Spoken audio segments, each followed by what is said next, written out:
हरियाणा के सोनीपत में बीजेपी नेता सुरेंद्र जवाहरा की गोली मारकर हत्या कर दी गई।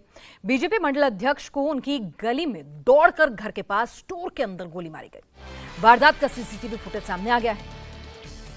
सर पर पिस्टल सटाकर हमलावर ने बीजेपी नेता को गोली मारी, यानी कि पॉइंट ब्लैंक मर्डर है।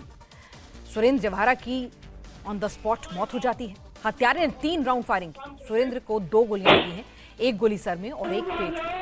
इस मर्डर के पीछे वजह जमीनी विवाद बताया जा रहा है।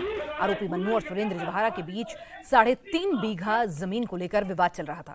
मामला कोर्ट तक पहुंच चुका था। हमलावर सुरेंद्र का पड़ोसी ही है, वो दूसरी गली में रहता है। पुलिस ने इस मामले में 5 लोगों के खिलाफ केस दर्ज कर लिया है, जिसमें बीजेपी नेता को गोली मारने वाले मन्नू को पुलिस ने फिलहाल गिरफ्तार कर लिया है।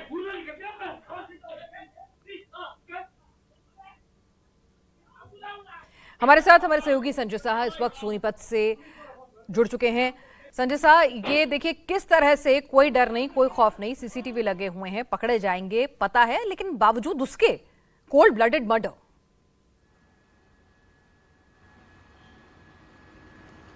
बिल्कुल पिनाज, ये मोनू और मन्नू जो है ये लंबे समय से इस फिराक में था।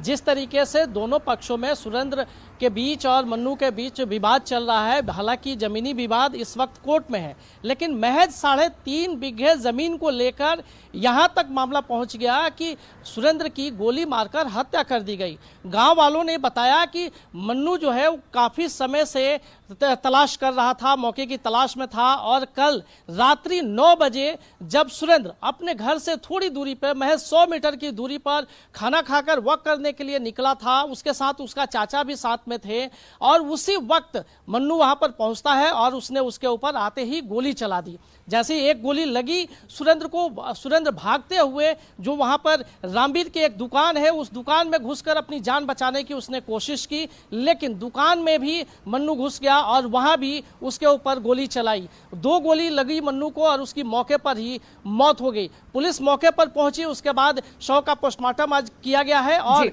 पुलिस ने मन्नू उर्फ मोनू को गिरफ्तार कर लिया है। तो इस मामले में कुल 5 लोगों के खिलाफ एफआईआर दर्ज की गई है। बाकी जो 2 लोग हैं वो बाहर से इस पूरे षड्यंत्र में शामिल होना बताए जा रहे हैं और 2 लोग उसके परिवार के हैं। यानी कि परिवार के लोगों ने जिस तरीके से एक षड्यंत्र, हत्या की साजिश रचने का और हत्या करने का आरोप लगाया था, उसके हिसाब से पुलिस ने 5 लोगों को नेम्ड करते हुए एफआईआर दर्ज की है और पुलिस बाकी 4 सिर्फ 3.5 बीघा जमीन और एक शख्स की आप जान ले लेते हैं। आपको कानून व्यवस्था का भी कोई डर नहीं है कि आप पकड़े जाएंगे, जिंदगी आपकी भी खराब होगी, लेकिन 3.5 बीघा जमीन जो है वो किस तरह से एक आदमी के सर पर खून सवार कर देती है।